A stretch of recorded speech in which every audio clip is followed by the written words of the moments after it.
Assalamualaikum warahmatullahi wabarakatuh. Kami dari kelompok 5 akan membuat video presentasi kedua jaringan komputer 1. Perkenalkan, nama saya Fadil Akbar dengan NPM 2578-239 kelas 2B. Dan sebelah saya. Perkenalkan, nama saya Star Mulia dengan NPM 25782112 dari kelas 2D. Dan berat saya. Nama saya Haikal Pasya dengan NPM 2578-2043 dari kelas 2B. Dan nama saya Tessa Septilistiana dengan NPM 2578-2057 kelas 2B. Saya Rejinan Mustafa dengan NPM 2578-2052 dari kelas 2B. Saya Naila Desita dengan NPM 2578-2106 dari kelas 2D. Saya Akbar Betaremani dengan NPM 2578-2088 dari kelas 2D. Oke, mungkin langsung saja masuk ke dalam materi 2.1.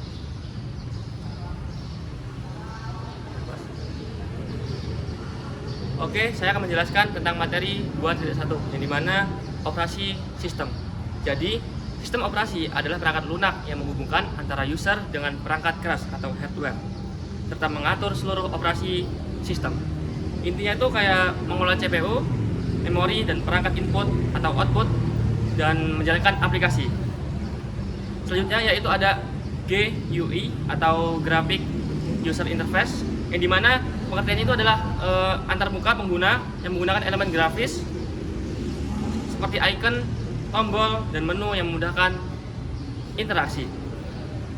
Intinya itu kayak misalkan mudah digunakan, tidak perlu mengetik banyak perintah, tapi lebih berat dibanding CLI. Itu keunggulan dari GUI. Selanjutnya yaitu 213 yang dimana ada tujuan sistem operasi, purpose of an OS operasi system, yaitu tujuannya adalah untuk mengelola sumber daya komputer dan menyediakan layanan agar pengguna dapat menjalankan aplikasi dengan mudah dan efisien. Yaitu fungsinya untuk mengatur proses, mengelola memori dan file, dan lain sebagainya. Untuk selanjutnya yaitu ada metode akses disko operasi iOS, yaitu pengertiannya adalah metode akses adalah cara yang digunakan untuk masuk atau mengontrol switch atau router. Jadi kalau misalkan kita masuk ke dalam paket tracer, itu kita akan melakukan konfigurasi, dan mungkin ini adalah fungsinya. Namanya ini metode akses disko. Dan intinya itu misalkan kayak konsol, terus SSH, telnet, AUX, dan lain sebagainya. Selanjutnya yaitu 215 ada terminal emulation program, yang dimana adalah aplikasi yang digunakan untuk menghubungkan komputer ke perangkat jaringan menggunakan CLI atau Command Line Interface. Intinya itu untuk mengakses router atau switch, untuk mendukung konsol, SSH, telnet, dan lain sebagainya. Mungkin selanjutnya akan dilanjutkan di materi 2.2.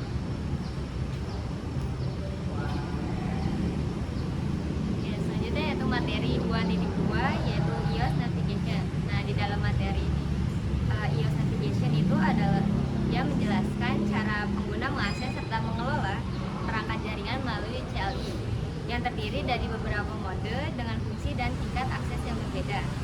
Yang pertama yaitu ada User Access Mode yang merupakan mode awal dengan akses terbatas, hanya digunakan untuk monitoring dasar. Mode ini ditandai dengan simbol lebih besar. Nah, yang selanjutnya yang kedua yaitu ada Privileged Access Mode, memberikan hak akses yang lebih tinggi untuk memberikan perintah lanjutan. Mode ini ditandai dengan simbol pagar yang bisa diakses dengan perintah enable, dan jika keluar dari perintahnya yaitu menggunakan perintah disable. Yang selanjutnya yaitu untuk melakukan konfigurasi digunakan global configuration mode yang digunakan dengan perintah configure terminal yang ditandai dengan buka kurung config tutup kurung pagar.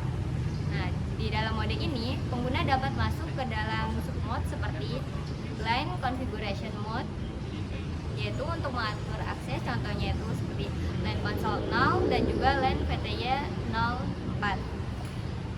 Lalu yang kedua ada interface configuration mode, yaitu untuk mengkonfigurasi interface jaringan, contohnya itu seperti interface FA 0/1 dan juga interface G 0/1 0/0. Yang selanjutnya yaitu perpindahan antar mode, bisa juga juga dilakukan dengan perintah exit untuk kembali ke mode yang sebelumnya. Lalu perintah N atau Ctrl Z untuk langsung ke privilege exit mode.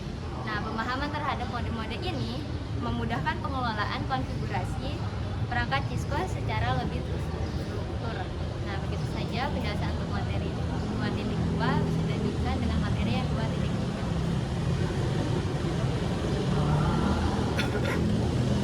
Oke, jadi di sini saya akan membahas materi tentang struktur komando atau iOS command struktur. Jadi materi ini menjelaskan cara menulis perintah di CLI Cisco iOS dengan benar, supaya perangkat seperti router atau switch bisa memahami apa yang kita inginkan.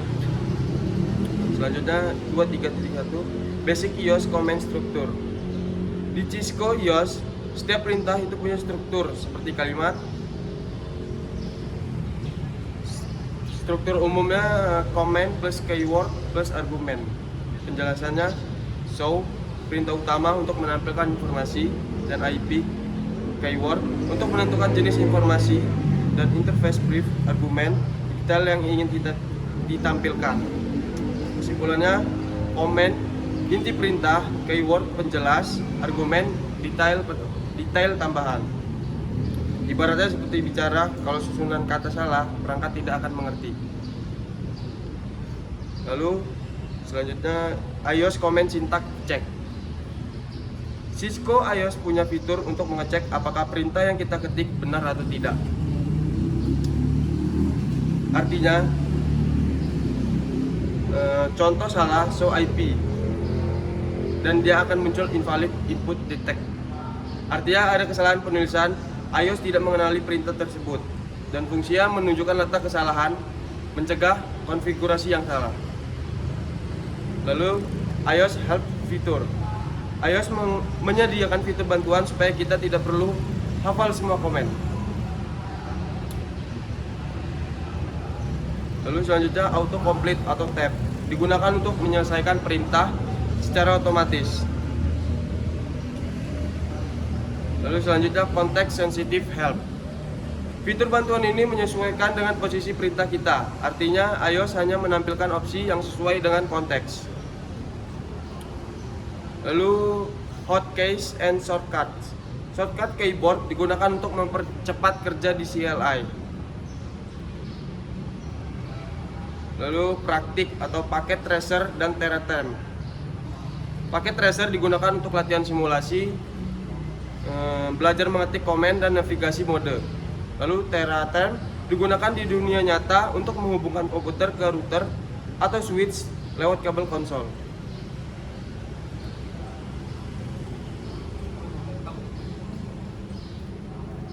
Oke, selanjutnya yaitu 2.4 yang dimana yang pertama itu hostname. Jadi hostname itu adalah sebuah adalah nama yang diberikan untuk perangkat seperti router atau switch. Fungsinya itu untuk mengenali perangkat tersebut, dan namanya itu nggak boleh sembarangan, nggak boleh ada spasi, harus unik juga.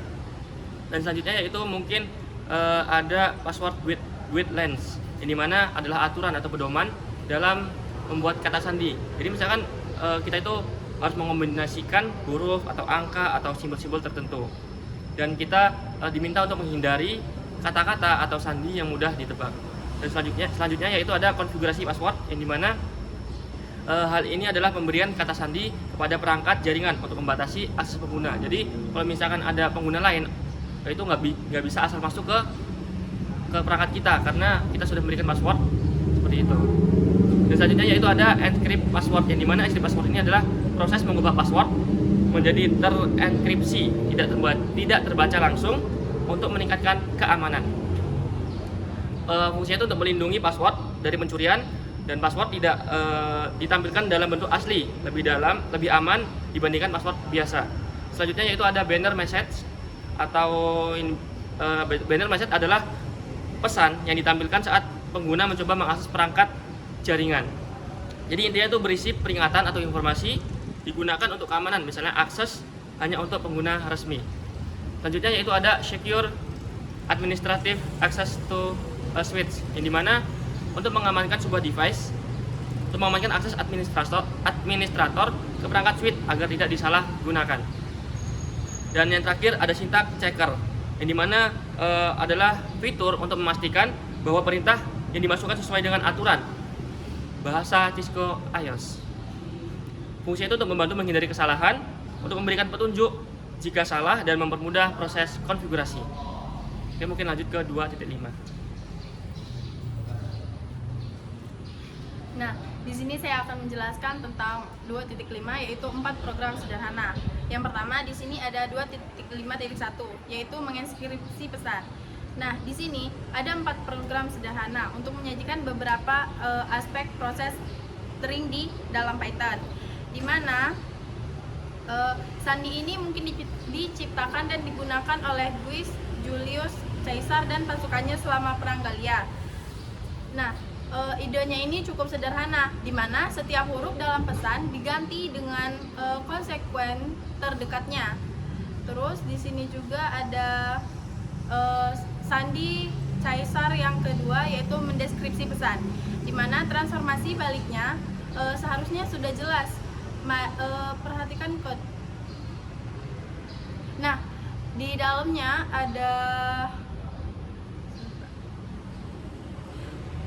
ada running konfigurasi dan juga startup konfigurasi, di mana running konfigurasi itu adalah RAM dengan sifatnya sementara. Jadi kalau switch mati mendadak, semua pengaturan di sini akan hilang. Terus kalau startup konfigurasi ada di NVR RAM. Ini itu adalah file permanen yang akan dibacakan oleh switch saat pertama kali dinyalakan. Terus di sini ada perintah penting atau documents, di mana untuk mengelola file ada 3 perintah utama. Yang pertama itu untuk melihat apa yang sedang berjalan, misalnya kita menggunakan show running config. Terus ada yang kedua untuk menyimpan perubahan agar permanen, di mana kita menggunakan copy running sama startup config. Nah, yang ketiga, kalau kita mau mereset atau menghapus sebuah file konfigurasi, kita bisa menggunakan rs startup config, lalu kita melakukan reload. Nah, di sini juga ada penanganan kesalahan atau backup. Kita bisa membatalkan perintah satu persatu dengan kata no, atau jika sudah terlalu kacau bisa mereload perangkat sebelum menyimpan ke dalam RAM atau NVRAM. Selain itu, kita juga bisa melakukan backup ke dalam teks menggunakan aplikasi terminal seperti PUTTY. Caranya cukup dengan mengaktifkan fitur logging, lalu menjalankan perintah show, lalu simpan file sebagai cadangan di dalam PC kita.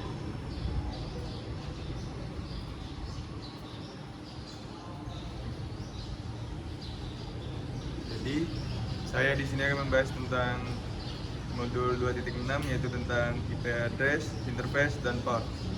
Jadi yang pertama ada IP address. IP address adalah alamat unik yang dimiliki setiap perangkat dalam jaringan seperti smartphone, laptop, komputer, dan server. Fungsi utamanya adalah agar perangkat bisa saling mengenali dan berkomunikasi satu sama lain. Ada 2 jenis IP address, yaitu IPv4 dan IPv6.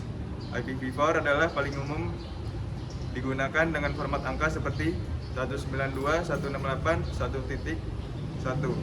IPv4 terdiri dari 32 bit, sedangkan IPv6 adalah versi terbaru dengan format heksadesimal seperti 2001.2db8.2.2 10 dan memiliki 128 bit, sehingga mampu menyediakan lebih banyak alamat. Dalam pengaturan IP address terdapat beberapa komponen penting, yaitu IP address itu sendiri, subnet mask, dan default gateway. Subnet mask digunakan untuk menentukan jaringan, sedangkan default gateway berfungsi sebagai jalur untuk menghubungkan ke jaringan lain seperti internet. IP address bisa diperoleh dengan 2 cara, yaitu secara otomatis menggunakan DHCP atau secara manual yang disebut static IP. Selanjutnya ada interface dan port.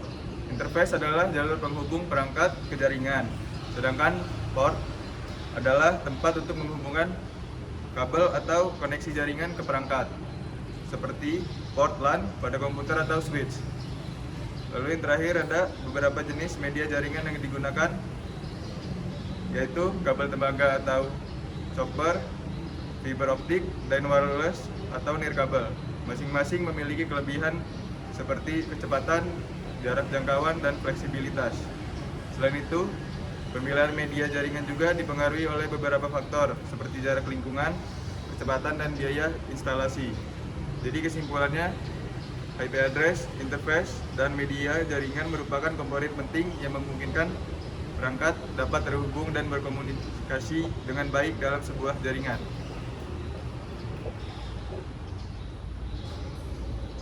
Oke, selanjutnya saya di sini akan menjelaskan modul 2.7 yaitu tentang perangkat akhir sampai ke switch. Konfigurasi IP pada perangkat akhir. Pertama, kita bahas soal perangkat akhir seperti PC atau laptop. Agar perangkat ini bisa berkomunikasi dalam jaringan, mereka butuh identitas yang disebut dengan IP address. Ada dua cara untuk memberikan alamat IP. Yang pertama tuh secara manual ya, dan secara otomatis. Untuk secara manual, kita harus menginput sendiri IP address, subnet mask, dan default gateway-nya. Ini biasanya digunakan untuk perangkat yang alamatnya tidak boleh berubah-ubah. Kalau untuk secara otomatis, cara ini jauh lebih efisien. Saya tinggal mengaktifkan fitur DHCP dan perangkat akan otomatis mendapatkan semua informasi pengalamatan dari server. Ini sangat membantu untuk menghindari kesalahan input atau alamat yang ganda. Yang ketiga yaitu verifikasi konfigurasi. Setelah dikonfigurasi, kita perlu memastikan apakah alamat tersebut sudah terpasang dengan benar. Caranya adalah dengan menggunakan command prompt dan mengaktifkan perintah ipconfig ya. Melalui perintah ini saya bisa melihat detail konfigurasi IP yang sedang aktif pada perangkat tersebut. Lalu selanjutnya konfigurasi virtual interface pada switch. Selanjutnya kita masuk ke bagian switch. Berbeda dengan PC, switch adalah perangkat layer 2, tapi saya tetap bisa memberikan alamat IP pada SPI atau switch virtual interface pada VLAN 1. Tujuannya adalah agar switch tersebut bisa saya kelola atau saya remote dari jarak jauh. Langkah pentingnya adalah masuk ke mode konfigurasi interface. Memberikan alamat IP yang paling krusial adalah memberikan perintah no shutdown agar interface virtual tersebut aktif dan berstatus up. Ya, yang selanjutnya verifikasi konektivitas. Saya memastikan semuanya berjalan dengan lancar. Saya harus melakukan pengujian ya konektivitas dasar menggunakan perintah ping. Jika saya sudah melakukan ping dari PC ke switch dan mendapatkan balasan atau replay, itu tandanya seluruh konfigurasi pengalamatan IP yang saya jelaskan tadi sudah berhasil dan antar perangkat saling terhubung. Jadi inti dari modul 2.7 adalah bagaimana kita memberikan identitas pada perangkat di jaringan agar komunikasi data bisa berjalan dengan baik. Sekian penjelasan dari saya, terima kasih atas perhatiannya.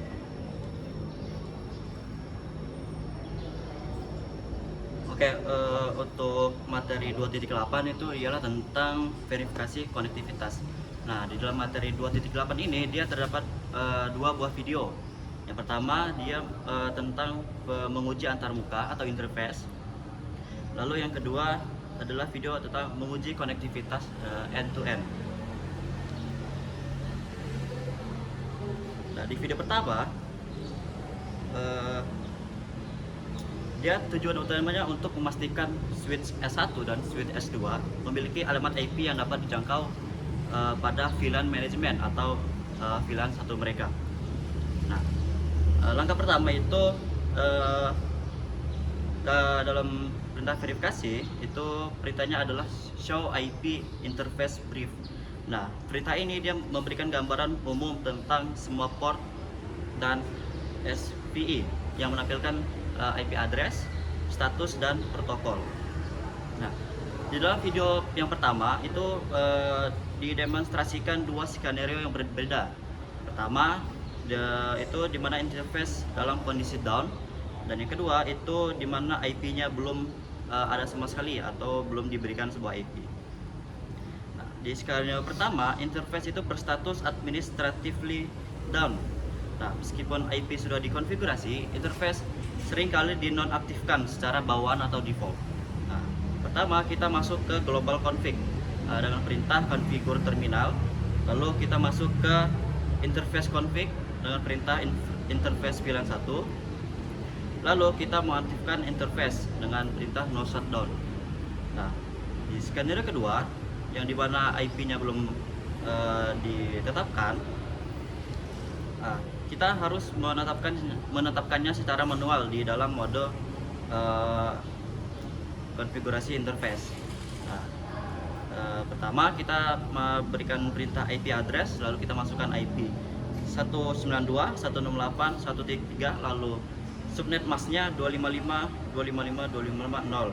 Lalu kita mengaktifkan interface dengan perintah no shutdown. Di video kedua itu dia melakukan verifikasi jaringan dengan mengirimkan paket ICMP atau Internet Control Message Protocol antar perangkat.